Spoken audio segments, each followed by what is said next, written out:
Good afternoon, everybody. It's Max Norbury here with the weekly report overview for the week commencing the 18th of July. Can you believe we've almost made it to the end of July already? It is currently about 28 degrees in my office at the time of this recording, which is in the morning, and I am due a 37 degree day today. So please wish me luck. So guys, first of all, we have Nick Quinn with his first contribution to our weekly report, so very exciting stuff. And Nick is looking at the Euro USD this week. He's got a few bits and pieces around here. He's been looking at the CFTC data, showing the commercial hedging, and he's got some interesting views on it. Ultimately looking for a bit of a reversal, maybe back up to a fair distance higher as well, back up to around 103. So it'd be interesting to see how this one pans out, and an interesting overview of the Euro USD from Nick in general. As we scroll down, we've got Scott next up with the S&P 500 as normal. He is breaking down the S&P, looking at things going on in the week that could potentially affect the S&P. Also has a mention of the ECB decision and whether Russia resumes its gas flows through the Nord Stream, etc., which is ultimately going to be having a sort of intermarket correlated effect on the S&P in general. Next up, of course, we have myself, and I'm looking at EVTL this week.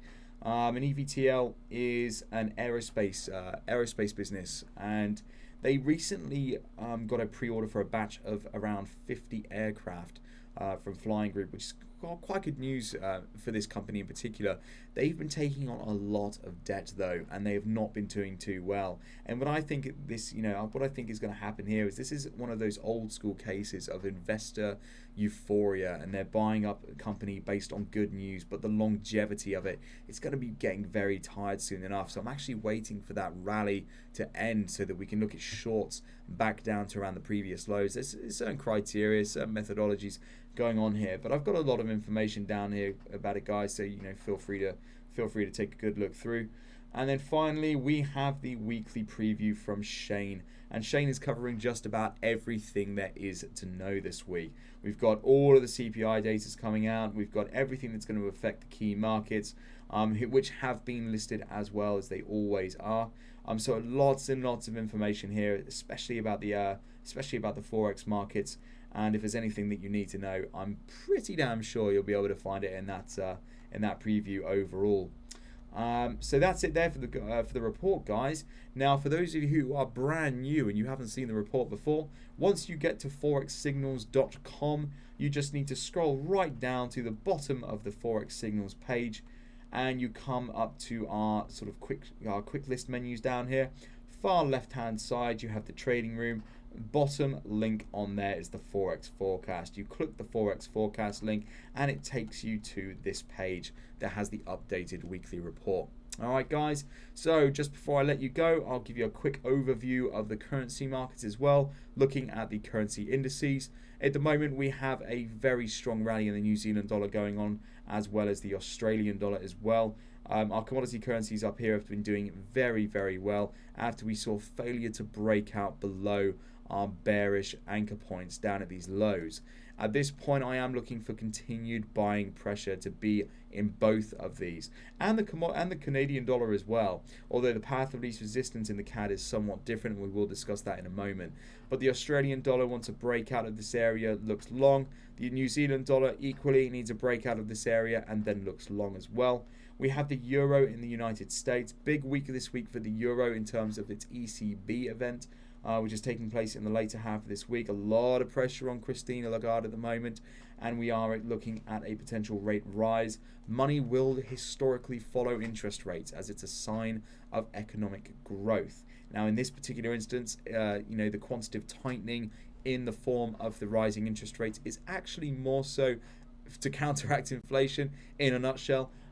But the money still ends up rising as a result of that. So I would be expecting a little bit more buying pressure in the euro this week, back up to possibly the 104 area, which ultimately means that we will likely see the United States dollar dipping down further as a result, possibly heading down to the median line here at around 106.96 and potentially even further down to 106 flat.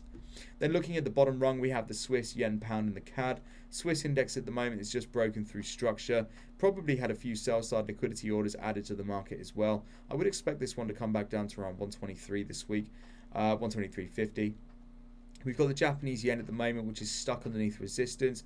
This one's a bit of a difficult one to call, actually, guys. I think all I'm going to say is if we get a breakout above the supply and demand here at 906.75, then it's going to be a rise to the descending level. But ultimately, if we get a continuation down to 905.83, that is going to be the easiest path for the yen to take. With the Great British Pound, I'm waiting to see if this is going to be a rejection of this area or if it's going to bust its way through. At this stage, fundamentally, I think the pound's probably going to be taking a bit more of a dip than it is a rise. So I probably have a little bit of a short bias in the pound. And then finally, with the Canadian dollar, we've got a break close and a retest of our liquidity zone at 785. Ultimately, guys, the path of least resistance in the CAD is to the downside, but this is a very bullish currency in general, fundamentally speaking. Euro prices are starting to rise again. Canadian dollar's always correlated heavily with oil prices. If the oil continues to rise, so therefore will the Canadian dollar. And so we're just going to have to wait and see what the crude oil inventories is going to look like later on in the week to see if that CAD is going to be jumping up or ultimately jumping off and trading lower. And that's it, guys. Okay, so I'm going to wrap things up there. I hope you have enjoyed this weekly overview and there's been a key takeaway for every single one of you. I want to wish you an absolutely fabulous week this week. Take care out there in the markets and also take care out there in the sun. Don't get too much of it because it will definitely have a detrimental impact on your trading performance. But that being said, still go and get some rays because it's bloody good for you. So take care, guys. Trade safe and I'll see you in the next one. See you then.